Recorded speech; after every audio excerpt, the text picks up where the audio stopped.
For good health and good flavor, say to your dealer, a dozen sun-kissed lemons, please. Hedda Hopper's Hollywood. Miss Hopper is just going on the air. Will you listen, please? Hedda Hopper's Hollywood.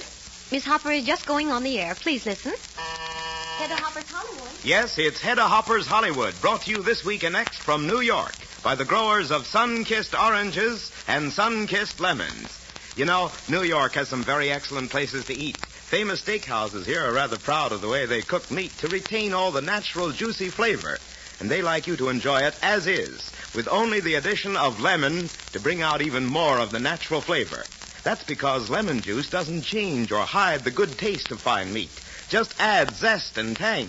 Adds color and appetite appeal, too, when you decorate your meats with thin lemon slices garnished with paprika or pimento. Next time you buy meat, get a dozen sun-kissed lemons. A dozen because you can use them so many ways. Sun-kissed for California's finest and juiciest. Now, here's Miss Hedda Hopper with Hollywood news and New York news from New York. Thank you, John King, and hello, everybody. My most important news today comes from Washington, D.C. I understand that Wild Bill Donovan leaves within the next 2 days for England at the request of the President and Secretary Hull to take a quick look-see at the real conditions over there. He returns by way of the Orient and will be gone altogether only 5 weeks. I'd say that Bill had a job cut out for himself. I also hear that Bill Bullitt twice has turned down the ambassadorship to England, but would accept a cabinet job. I'm wondering if it might be Secretary of Labor.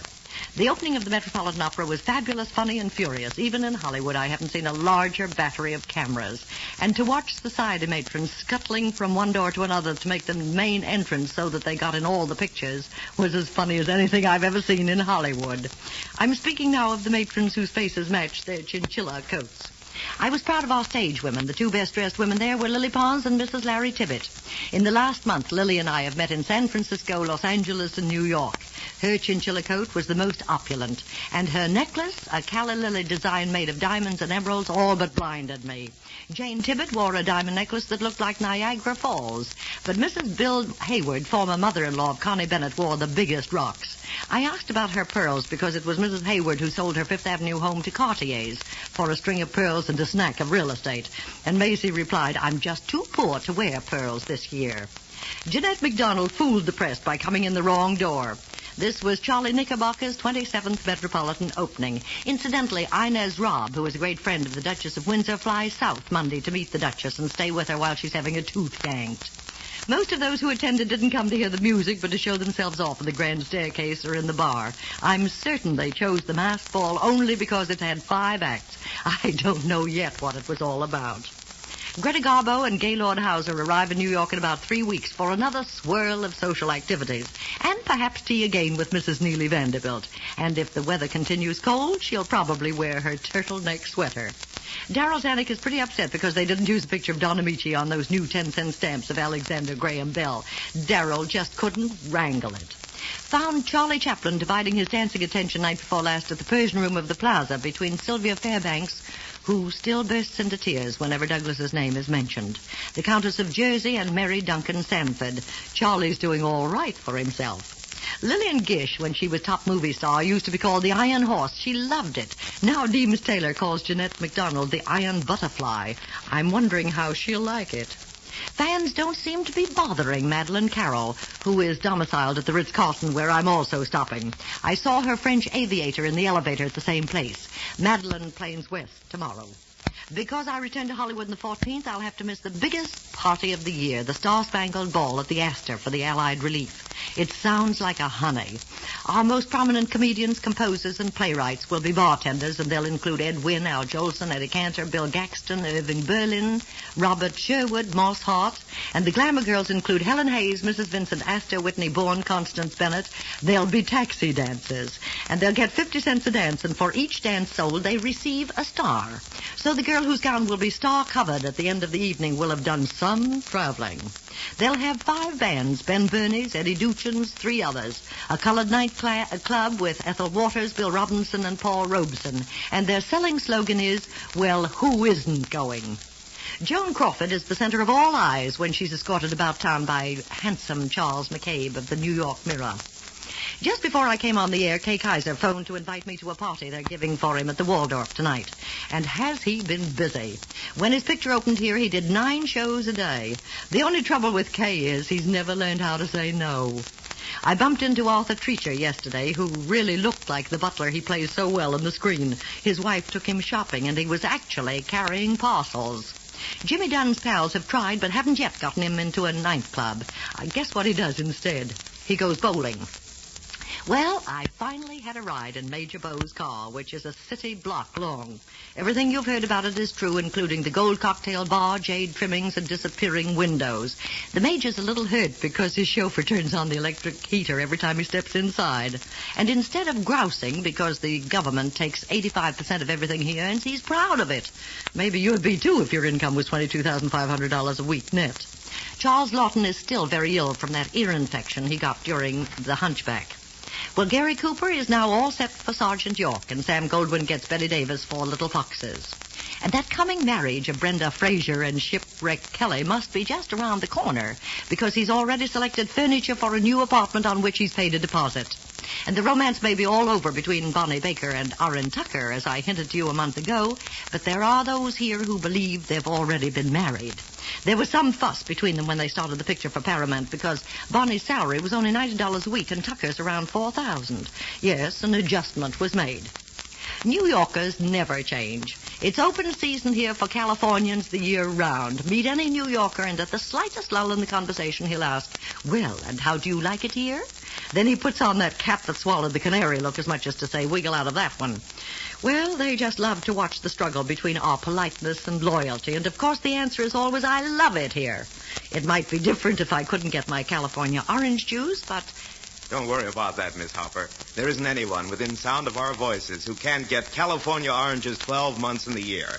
Right now, a new crop of those seedless navels is coming in and being welcomed everywhere as the finest fruit in several years. And they give you real orange juice, so deep golden in color you can actually see the difference. So fine-flavored and richly satisfying that you can taste the difference from the first sip. And as you'd expect, that means you're getting more vitamins and minerals in your California orange juice. But don't think that sun-kissed navels are just to drink. They're seedless, best for juice and every use. Now, Hedda Hopper brings us the second chapter in the true life story of Dorothy Lamour, Paramount film star whose latest picture, Moon Over Burma, will soon be seen in theaters throughout the nation. If you asked Dottie how she became a picture star, she'd tell you that she owes everything to her mother. For Mrs. Lamour made every effort to prepare Dottie for a career, believing it to be the only way for her to rise from the poverty and hardships of her cheap surroundings. And so it happened that during her last 2 years of high school in New Orleans, Dottie appeared in the annual New Orleans Beauty Contest. On the second attempt, she won, was crowned Miss New Orleans. Then came her first stage appearance, a vaudeville tour with her friend Dorothy Dell. It's here that we start our story. After the show had been on the road 2 weeks, Miss Dell got an unexpected break, burst in to tell Dottie the good news. Dottie, have I got something to tell you? You have? Well, gee, what is it? I just got a telegram from Florence Ziegfeld. He wants me for the Follies. Oh, Dee, that's wonderful. Weren't you surprised? Well, of course. I thought the agent was kidding me. When do you leave? Tonight. They're letting me out of the show. Dottie, you're going with me. Going with you? Mm-hmm. Well, what do you mean? Well, I've got it all figured out. We can both live on my salary until you find a job. Oh, no, Dee. No, I couldn't do that. Well, Dottie, why not? Well, because I'm going home. You mean you're going to quit the show here just to go home? Yes. Oh, you know I don't like it, and, well, now that you're leaving, I just couldn't stand it. I don't think I'm cut out to be a showgirl. But, gee, Dottie, what'll you do? Oh, I'll find a job of some kind. Anyway, I'll be with Mother. I guess I'm just homesick, Dee. So Dottie packed her bags and went back home to New Orleans. But she couldn't find a job. Then she and her mother went on to Chicago. Mrs. Lamour felt that opportunities for Dottie would be much greater there. It's hard to believe it, but they arrived with only $4.30 between them. Then they both started looking for work. Mrs. Lamour went directly to an employment agency. Really, I'm not particular. I'll do almost any kind of work. Well, I'd certainly like to offer you something, but I don't know just what... Oh, excuse me, please. Oh, Jefferson's Employment 8. What? Oh, well, I don't think I have it. Oh, hold on a minute, please, will you? Listen, madam. Yes. Candel's salad chef just quit. Know how to make salads? Because if you do, it's a job for you. Salads? Yeah. Tell him yes. Of course I can make salads. Of course I can. Beautiful salads. Hello? Well, if you're stuck, I've got someone right here in the office now. What? Oh, you want her right away? How about that, lady? Can you get right over? Could I have 30 minutes? She'll report in 30 minutes. Okay? Fine. Goodbye. Thank you so much. I've got to hurry. I haven't a minute to lose. But, lady, Candel's is just around the corner. I know, but I have to go to the public library first. Public library? What for? To find out how to make a salad. In the meantime, over at Marshall Fields, a personnel manager was talking to Dorothy. Where are you from, Miss Lamour? New Orleans. Had any previous store experience? No, but I could learn. I have had a little stage experience. Perhaps I could model in the store and attend sales classes. Well, we've a long waiting list of sales girls and models. However, I might be able to start you as an elevator girl. Would you be interested in that? Oh, of course I would. I'd have to learn how to operate an elevator, though. Well, that can be arranged. We'd like you to report tomorrow morning. So both Dottie and her mother went to work in Chicago. The hours were long and pay was small, but together they managed to live and yet had enough left over to pay for Dottie's singing lessons. Then, 6 months later, while Dottie was working, it happened. Going up, please. Stand back and face the door, please. Well, suffering cats. But isn't Dorothy Lamour? What? Why, Dee Dell. Why, Dottie, I've been trying for ages to find you. What in the world are you doing in this cage? Shh, not so loud, Dee. Second floor, kitchenware, stove. I'm making my living this way, Dee. Electrical refrigeration, appliances, model kitchen, household aids, and cooking school. Second floor. Let them out, please. Are the electrical washers on this floor? Yes, madam. Down to the end and to your left. Oh, thank you. Going up, please. Imagine seeing you here, Dee. Dottie, now, really, you're not doing this for a living. What do you think? Oh, gosh, Dee, you look simply wonderful. Your clothes are stunning. Listen, Dottie, I've got a lot on my mind. When do you get off for lunch? Noon. Well, I'll meet you at the employees' entrance. Is that okay? I'll be there, Dee. Well, I'm going to get you a real job. Third floor, Missy's Wear, A handbag. job singing with a band. What? Costume, jewelry, lingerie, gloves, stockings, notions, ladies' wear. On Friday, we'll tell you how Dee Dell came to Dottie's rescue and how this led to her first singing engagement with Herbie Kay's band. Dottie today was played by Jeanette Logan. And now, here's John King playing Santa Claus a little bit early, but... Well, I do feel that I have that old Christmas spirit, Miss Hopper, when I can make an offer like this. It's a beautiful, practical, large-size serving spoon in original Roger silver plate and in the exclusive California blossom pattern. It's really a valuable piece, guaranteed in writing by the world's largest silversmiths. We will send you one of these fine serving spoons for just 25 cents with 6 sun-kissed lemon wrappers or 25 cents and 6 trademarks shaved from sun-kissed oranges. Address Sun-Kissed, Meriden, Connecticut. I'll repeat that. Just 25 cents with either 6 sun-kissed lemon wrappers or 6 sun-kissed orange trademarks to Sun-Kissed, Meriden, Meriden,